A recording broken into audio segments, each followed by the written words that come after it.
Welcome back, stranger. Now, I'm a book guy, and you, my viewers, know this. You've probably seen my book review videos. If you haven't, may I offer this suggestion? Some of you even follow me on Goodreads. For those who know not, Goodreads is,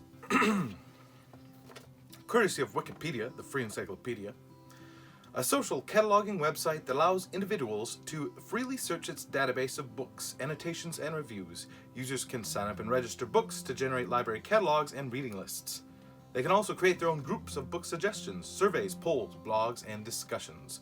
The website's offices are located in San Francisco. The company is owned by the online retailer Amazon, blah, blah, yada, yada, and that's how I saved Christmas. For those of you who do follow me on Goodreads, you may have noticed, well, not a lot of updates lately. A lot of cobwebs. Some might even suggest me dead. Well, I wish they were right. That would at least be a valid excuse. The real reason is a bit more complicated. I stopped frequenting Goodreads due to burnout. Goodreads burnout. Before joining Goodreads, I had a to-read list of about 30 to 40 books, give or take, fluctuating regularly. Upon discovering Goodreads in 2016, yes, I know, rather late to the party, my books to read ballooned to about 1,200. Last I checked, it was somewhere between 1,700 and 1,800. That's a lot of books. That's 15 to 20 years of reading. And that's not including the many more titles that I discovered during that time. Like, from 2016 to 2018, 2 years, I added about 1,700 titles to my to-read list.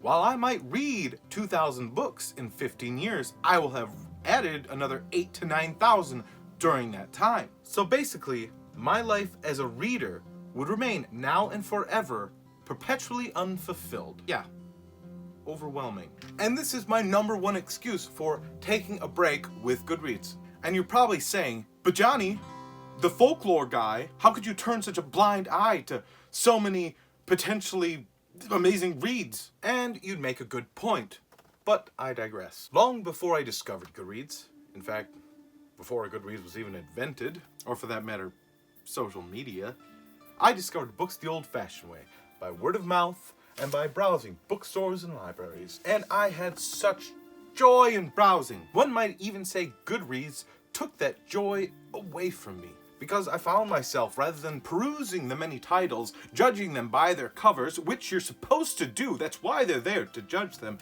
etc., I found myself wandering, looking for specific titles, and feeling dismayed when I couldn't find them. I was searching for needles in haystacks, when I should have simply been enjoying the hay. Does that analogy work?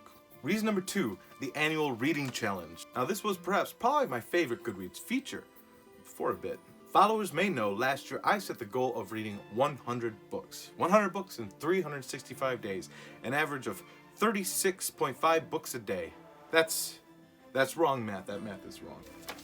3.6 and a half books a day. It was the highest number of books I'd ever read, far surpassing my goal of 75, also met in 2016. And yes, many people read way more than that. If that's one of you, that's great. That's good. I'm happy for you. Some of us have lives and Minecraft. And yeah, I nailed it. 100 books. But I did lag behind, and probably for the better part of the year, reading probably 20 odd books in the remaining 5 days of the challenge. And for that reason, I read a lot of titles I normally would not have, simply because they were short in length or at hand. I got serious reader's fatigue. I didn't so much as want to look at another book for the rest of winter. I mean, I did look at several, and I read some more, but I didn't want to. What was originally a pleasure, my greatest pleasure, had become a chore. And that was sad. It's terribly sad when something that starts as a hobby becomes work, dull, tedious, quotidian. Note to self, look up the meaning of quotidian. What am I doing? It's the 21st century. Okay, I used it correctly. And that's the second reason why I have parted with Goodreads.